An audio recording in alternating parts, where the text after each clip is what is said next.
Este vídeo es posible gracias a los mecenas de Patreon. Videoback, no te vas a creer la mierda que vas a ver sin desempolvar cassettes, para eso está Videoback. Ya que las películas más de rebobinar. Videoback. Bueno, familia, después de los 2 wins que supusieron las 2 primeras películas de los Templarios, hoy llegamos a la tercera, El buque maldito del año 1974, donde la cosa ya, pues, baja el nivel y mucho. Tenemos una película de terror que básicamente lo que hace es reutilizar los vestuarios de las películas anteriores. Eso sí, aquí no utilizan corta-pega, que yo ya he notado, pero sí que vamos a ver mucho relleno, muy poca chicha. Es la película con menos gore, con menos todo. Y la cuarta no es que sea muy buena, pero para mí El buque maldito es lo más bajo de la saga. No sé qué opinaréis vosotros, pero vamos a empezar con la reseña de El buque maldito. ¡Vamos a ello!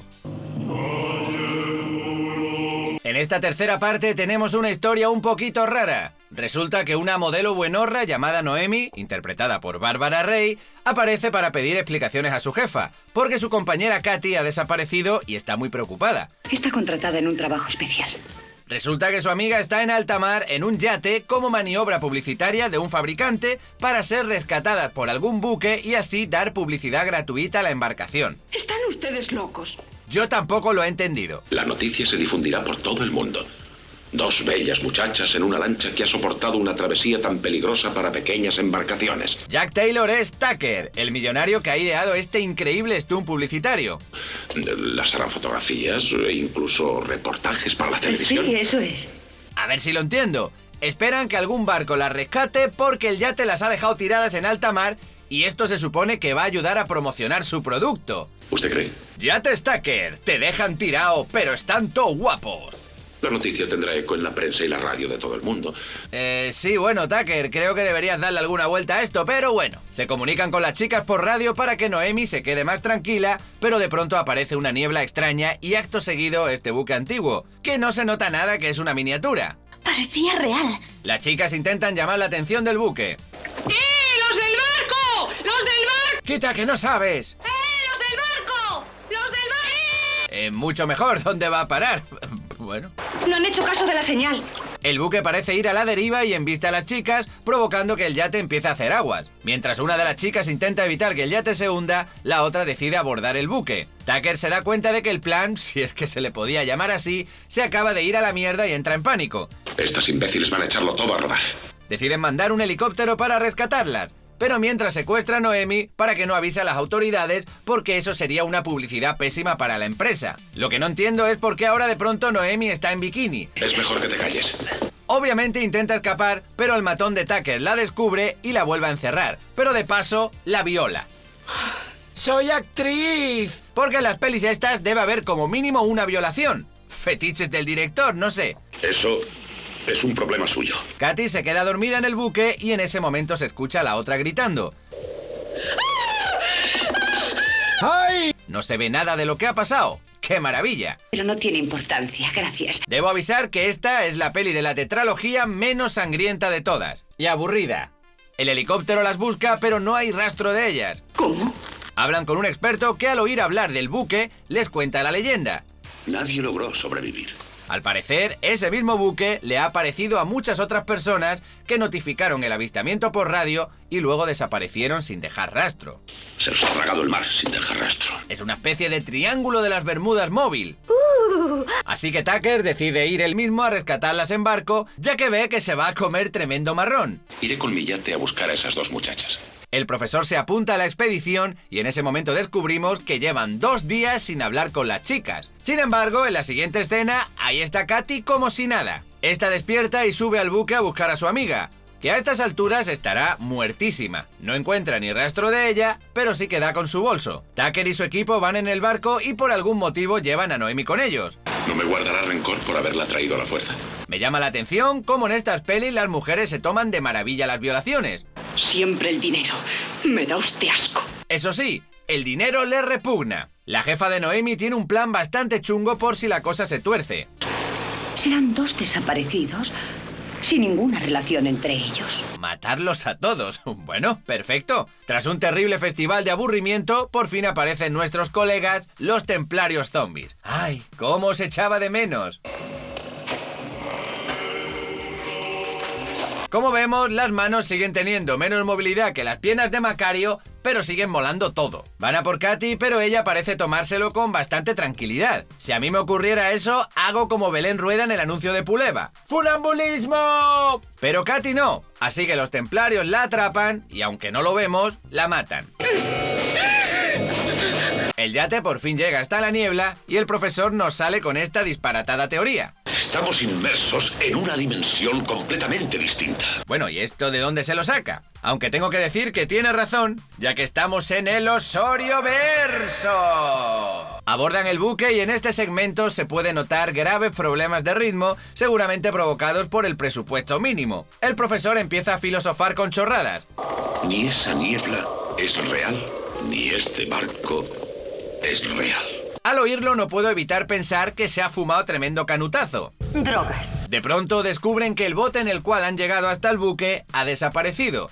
De hecho, desaparece literalmente, como vemos. Ya te he regresado a la dimensión normal. ¿Cómo que a la dimensión normal? ¿Cómo es posible? Se ven obligados a acomodarse en el buque y nos espera otro buen ratito de aburrimiento. Sin muertes, ni sangre, ni desnudos gratis, ni nada mínimamente interesante. Estás desconcertado. Nos enseñan este flashback completamente innecesario y de puro relleno de una conversación entre Noemi y Katy que a todos nos importa un cojón. No me importa. Noemi decide explorar el buque ella sola, y me sorprende ver lo bien que se toman estos inusuales eventos. En este punto recapitulo y puedo concluir que todos los personajes de la peli son o repugnantes o completamente unidimensionales, como Noemi. De todas formas, no la tendremos que aguantar mucho más tiempo. Los templarios por fin aparecen y la atacan. Tenemos esta actuación que nos demuestra por qué Bárbara Rey nunca se llevó ningún Goya en una escena terriblemente larga y que, francamente, debieron acortar lo máximo posible viendo semejante performance. ¿Soy actriz? Tras esta bochornosa escena, muere de forma terrible.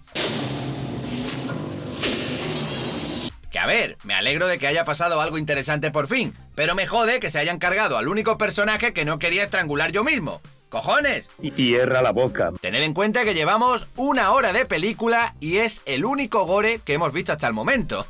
¿Estás seguro? Encuentran un diario de navegación donde nos cuentan el lore que ya conocemos de las pelis anteriores. ¿Qué es eso? El diario de navegación. Además, hablan de un tesoro increíble. Aparte de un gran tesoro. En ese momento encuentran una pared secreta y al abrirla... ¡Exacto! Encuentran el tesoro. Allí también hay una calavera con cuernos que es ni más ni menos que la deidad a la que ofrecen los sacrificios. A Satanás se le representaba con cuernos y pezuñas de macho cabrío. Es muy inteligente.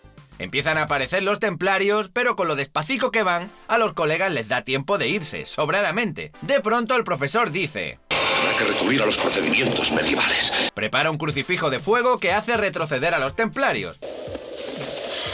Vaya, eso ha sido fácil. Aunque están en otra dimensión, ven a un buque mercante, pero no consiguen llamar su atención. ¿Qué podemos hacer? No sé, ¿hacer otra cruz? No tenemos gasolina. Claro, cómo no. El profesor decide actuar. Un momento, ¿qué pretende? ¿Destruirlos? Por algún motivo, los templarios están en sus ataúdes, así que entre todos los arrojan al agua. Al tirarlos a todos, la niebla desaparece.